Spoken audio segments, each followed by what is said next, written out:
부모님 뵐 면목도 없었고 아내는 몸이 불편한 나를 대신해 식당 주방 일을 시작했다.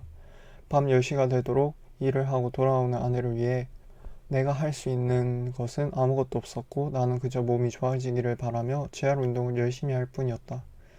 그러나 어느 날 처남이 동업을 하자고 했다. 나이가 같았던 터라 서로 잘 통해 곧바로 결정을 했고 일을 진행하기 시작한다. 때마침 군대에서 모아온 적금과 퇴직금이 있었고 천원과 합치면 조그마한 가게 하나 정도는 할 수 있을 거라 생각돼 시작한 일이었다. 대학교 앞에서 민속 주점을 차려 장사를 해볼 양이었다. 그 주점은 전에 장사를 해오던 장소이고 월 매출을 확인해보니 동업을 해서 수익을 나눠도 꽤 괜찮을 것 같았다. 개업을 하고 예상외로 장사가 잘 되는 것이었다. 대학교 앞이라 그런지 사람들도 많았고 아내가 주방에서 음식 준비를 하면 처남은 서빙을 했다. 물론 나는 몸이 불편해 일을 도와주지는 못했지만 아내도 자기 친오빠와 함께 일을 하면서 마찰없이 잘 해냈고 밤 장사라 그런지 새벽 늦게 아내가 들어오는 게 안쓰러웠지만 열심히 살려고 하는 아내에게 미안한 마음과 고마운 마음이 무척이나 컸다. 개업을 하고 4개월쯤 됐다. 우리 가게 도로 건너 앞 건물의 1층에서 리모델링을 하고 있는 것을 보게 되었고 처음에 우리는 식당이나 삼겹살집이 생기는 줄로만 생각하고 있었다. 그런데 우리 가게보다 훨씬 크고 깨끗한 민속주점이 개업을 한 것이었다. 동종업을 하게 되니 당연히 매출이 반으로 줄게 되고 동네에는 인건비조차 나올 수 없게 됐다. 결국 우리 가게는 문을 닫을 수밖에 없었고 보증금만 받고 사업을 접었다. 아내가 장사를 하면서 그 수입으로 근근히 생활을 유지하고 나는 공부를 하면서 취업 준비를 해왔었는데 기대했던 사업이 망해버리니 앞길이 막막했다. 또다시 희망이 절망으로 변하는 순간이 닥친 것이다. 사업 유서를 쓰다. 그렇게 아내도 나도 지쳐갈 때쯤 허리가 점점 더 안 좋아지기 시작했다. 아침에 일어나면 허리를 펼 수도 없었고 걸어다니는 것조차 힘들었다. 결국 다시 병원을 찾았더니 수술한 허리 말고도 두 군데나 더 디스크가 터져 신경을 누르고 있었다. 병원에서 하는 말이 12시간 이상 대수술을 해야 한다고 했다. 난 선택의 여지도 없이 또 한 번 수술대에 올라야 했고 병원에서 하는 말이 척추에 쇠를 받고 인공으로 디스크를 심어야 한다고 했다. 돈도 꽤 많이 들었다. 겁도 났고 그럴 일은 없겠지만 두려운 마음에 입원 병실에서 아내가 자는 틈을 타 유서를 썼다. 남들 다 하는 수술이지만 나에게는 수술이 걱정되기보다 수술 후 어떻게 살아야 할지가 더 걱정이 됐다. 잠시 동안이었지만 수술대에서 앉겠으면 하는 생각도 했다. 유서를 쓰면서 침대에 기대 자고 있는 아내를 보며 미안한 마음이 푹 받쳐 밤새 눈물을 쏟아냈다. 다행히 수술은 무사히 잘 마쳤고 몸도 조금씩 좋아지기 시작했다. 걸어 다닐 수 있을 때쯤 아내는 칼국수 집에서 주방일을 맡아 하게 됐고 나는 건강을 되찾기 위해 꾸준히 운동을 했다. 수술을 하고 몸이 조금 나아질 무렵 국가유공자 신청을 하게 됐고 해당 등급이 돼서 연금도 받기 시작했다. 아내가 일을 해서 번 수익과 유공자 연금으로 넉넉하진 않지만 버틸 수 있었고 이제 내가 취업만 하면 모든 게 잘 될 것만 같았다. 그 무렵 나에게 두 번째 실패가 다가오기 시작했다. 두 번째 실패. 2007년 여름이었다. 어느덧 제대한 지 1년이 됐다. 당시 주가가 계속 올라가고 있었고 너도 나도 주식 투자에 열을 올릴 때였다. 시골 친구 녀석 중에 주식을 해서 수익을 깨나 본 친구와 술을 마실 기회가 생겼고 그 친구의 권유로 몸이 불편한 나는 집에서 주식을 하면서 돈을 벌겠다는 생각을 하게 됐다. 지금 와서 생각해보면 경제 개념도 제대로 없는 내가 지푸라기라도 잡아볼 심정으로 시작한 것 같고 흘러버린 시간이 안타까울 뿐이다. 첫 시작은 꽤 좋았다. 물론 주식을 시작하기 전에는 주식 관련 책을 사서 모조리 읽고 공부도 많이 했다. 운이었는지 실력이었는지 모르겠지만 400만 원으로 시작한 돈이 1000만 원이 넘어갔고 그 돈을 미천 삼아 하루하루 고수익을 올리고 있는 나를 발견하게 됐다. 아내도 처음엔 말렸지만 매달 버는 돈이 회사원 두세 달 수입보다 많은 것을 알게 되고는 구태여 주식을 못하도록 막진 않았다. 그동안 아내가 얼마나 힘들었을까. 혼자서 아침 일찍 일어나 아이들 밥을 먹이고 어린이집을 보낸 후 식당에 일을 나가 밤 10시에 오는 아내.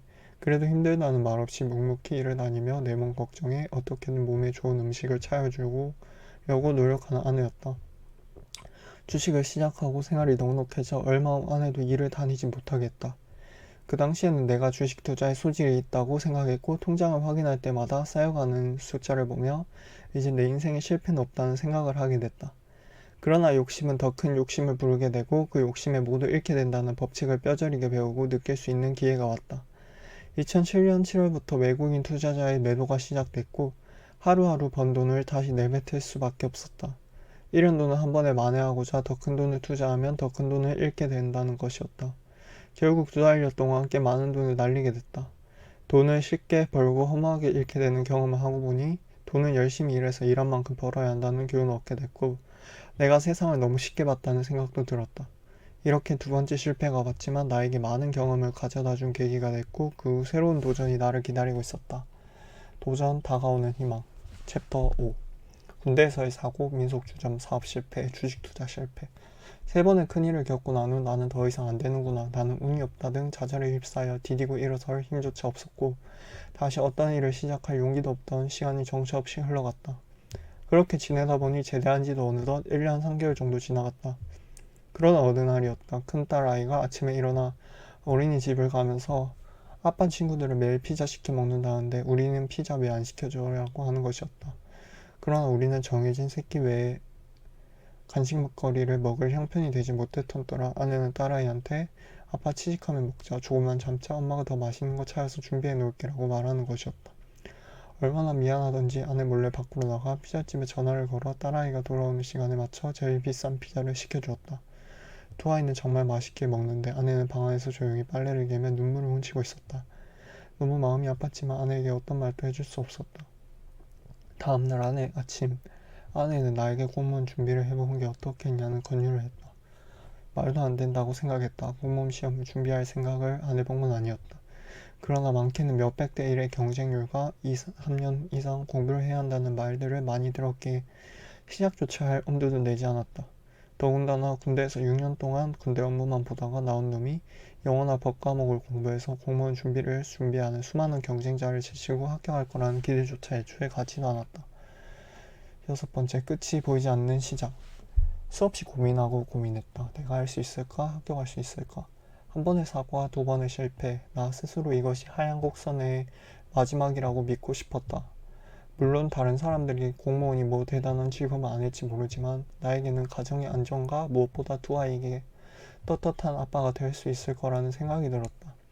또 한 가지는 아내의 믿음이었다. 당신은 할 수 있나니 하면 반드시 되는 사람이라는 굳은 믿음을 심어줬다.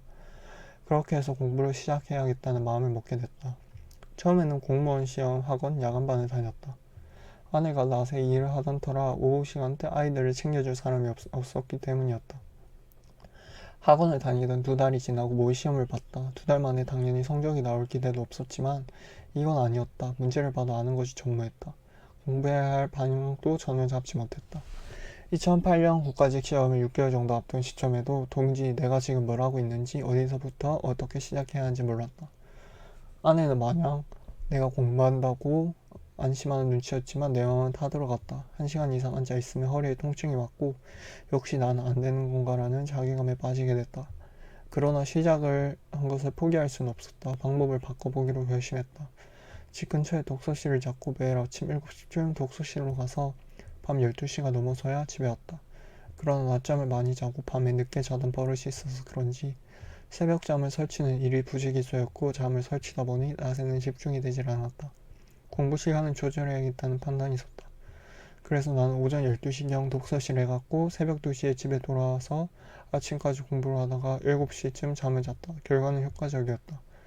책을 반복해서 보다 보니 이해가 되기 시작했고 동영상 강의는 조용한 새벽 시간을 이용해서 집중해서 들었다. 점점 시험일이 가까워오면서 성적도 조금씩 오르기 시작했다. 드디어 공부를 시작한 지 8개월 만에 국가직 공무원 시험을 보는 날이었다. 8개월 만에 붙을 거라 기대는 안 했지만 내심 혹시나 하는 마음으로 시험에 임했다. 아침에 아내가 미역국을 끓여주었다.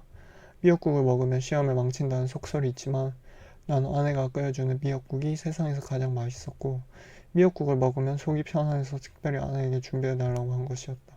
취업 시험이라 그런지 정말 떨렸다. 시험을 마치고 돌아오는 길 떨어졌다는 걸 직감으로 알 수 있었다. 시간 안배를 잘못했기 때문이었다. 국어, 영어, 한국사, 행정법, 행정학 5과목을 보는데 영어는 제대로 풀어볼 시간도 없었다. 얼마 후 결과는 역시나 불합격이었다. 아내는 미역국을 먹어서 그런 거라고 했지만 난 그렇게 생각하진 않았다. 그러나 이젠 절망하거나 좌절할 시간도 부족했다. 다음 지방직 시험이 한 달 앞에 있기 때문이었다. 바로 공무원 시험을 바로 공부를 다시 시작해야 했고 그때부터는 하루에 5시간 정도 잠을 자고 공부한 것 같다. 독서실 구석 책상에 홀로 앉아 공부하면서 배가 고파질 때면 배고파하는 내 모습이 싫을 정도로 열심히 한 것 같다. 밥 먹는 시간 20-30분이 아까워 독서실 앞에 있는 부식집에서 간단히 끼니를 채우기 일쑤였다. 그렇게 미친 듯이 공부를 했던 날이 하루하루 지나가고 있었다. 장대비가 하늘에 구멍이 뚫린 양 내리는 날이었다. 저녁 시간이 돼 배가 고파 밥을 먹어야 하지만 1분 1초가 아까워 분식집 앞 가두에서 파는 닭꼬치를 3분 만에 후딱 먹고 독서실로 들어가는데 문득 그런 생각이 들었다. 이렇게 했는데 합격 못하면 어쩌나. 합격을 해야 공부하는 생활이 끝이지 않은데 그때가 언제 될지 모른다는 불안감이 몹시도 나를 괴롭히던 때였다. 7. 새로운 가족. 지방직 시험을 보고 난 후 그럭저럭 괜찮아 본 것 같아 며칠을 쉬었다. 아내와 함께 모처럼 쉬며 보내고 있는데 아내가 갑자기 자신의 몸이 이상한 것 같았다. 아무래도 임신한 것 같다며 함께 병원을 가보자고 했다. 우리의 예측이 맞았다. 산부인과를 나와 집으로 향하는 길에 우리는 서로 아무 말도 못했다. 셋째 아이를 가질 거라고는 생각해 본 적 없고 더군다나 우리는 셋째 아이를 가질 형편이 되지 못했다. 아내는 무슨 생각이었는지 시어머니한테 가자고 했다. 내 생각엔 우리가 결정하기 힘드니 시어머니한테 여쭤보려고 하는 것 같았다. 어머니에게 임신 사실을 알리니 하시는 말씀이 복덩이가 들어온 거니까 당연히 나아지지. 아무리 어렵고 힘들더라도 지나고 보면 잘했다고 생각할 거야 라고 하시며 아이가 생겼다는 것을 마냥 좋아하셨다. 아내는 결심을 한 데 됐고 나도 결정했다. 7살 딸아이와 5살 아들놈에게 동생을 만들어주는 것도 좋겠다는 생각이 들었다.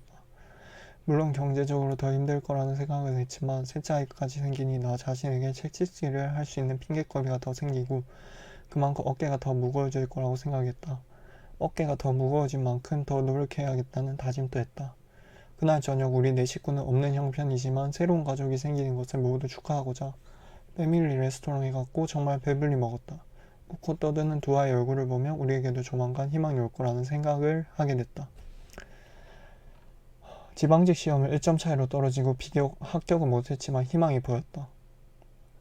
그러나 실망하지 않았다. 나를 굳게 믿어준 아내와 해맑게 자라는 두 아이 그리고 아내의 뱃속에서 아무것도 모른 채 세상에 나올 준비를 하는 막내 아이를 생각할 때마다 힘이 쏟았다.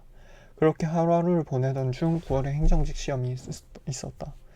그날 또 아침에 아내에게 부탁해 미역국을 먹었고 아내는 또 떨어져 실망하지 말고 시험을 보지 말라고 했다.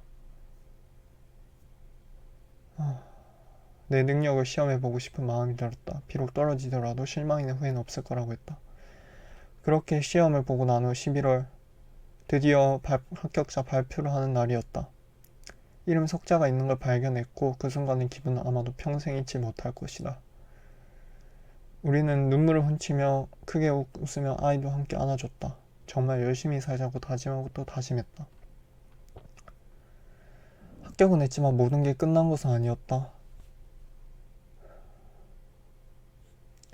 면접이 남아있었다. 면접당에 떨리는 마음으로 면접을 봤는데 운이 좋았던 건지 면접관이 물어보는 질문 대부분 나의 군대가 생활에 대한 것이었고 또한 실패한 경험에 대해서도 질문해 군대 생활부터 지금까지 있어온 얘기를 솔직하게 답했다. 합격하고 최종 발령까지 3개월 정도 남아있었다. 그 시간 동안 나는 아내에게 아이들에게 못해준 남편 아빠의 역할을 해주고 싶었다. 우리는 정말 행복한 시간이었다. 앞으로 나에게 어떤 실패가 와도 이겨낼 수 있을 것 같았다. 아내가 있고 가족이 있기 때문이었다. 가족이 있어 인생이 행복하다. 요즘 업무가 정말 바쁘다. 며칠 전에는 열흘 만에 집에 들어갔는데 셋째 아들이 빠빠빠 하면서 아장아장 걸어와 안기는 것이었다. 역시 셋째 놈을 낳길 잘했겠다는 생각을 했다. 어머님 말씀처럼 이놈이 우리 모두에게 정말 큰 복을 가져다 준 것 같았다. 지금까지 지나온 4년간의 모든 일들을 적어 내려가니 새삼 새롭다. 사람은 참 단순한 것 같다. 이제는 힘들었던 그 시간들을 까마득히 잊은 채 살아가고 있는 나를 발견하게 된다. 시간이 모든 것을 해결해 준다는 말도 맞는 것 같다. 그러나 노력 없이는 아무것도 이룰 수 없고 실패는 다음 성공을 위한 발판이 된다는 것을 이 글을 읽는 모든 이가 공감했으면 하는 바람이다. 모든 이들에게 희망과 용기를 안겨주고 싶다. 끝으로 이번 일이 끝나고 집에 가면 아내가 좋아하는 삼겹살을 사주며 큰소리로 얘기해주고 싶다. 끝까지 믿고 기다려주어서 정말 진심으로 고맙다고 사랑한다고. 2010년 어느 비오는 날 오후에 쓴. 감사합니다.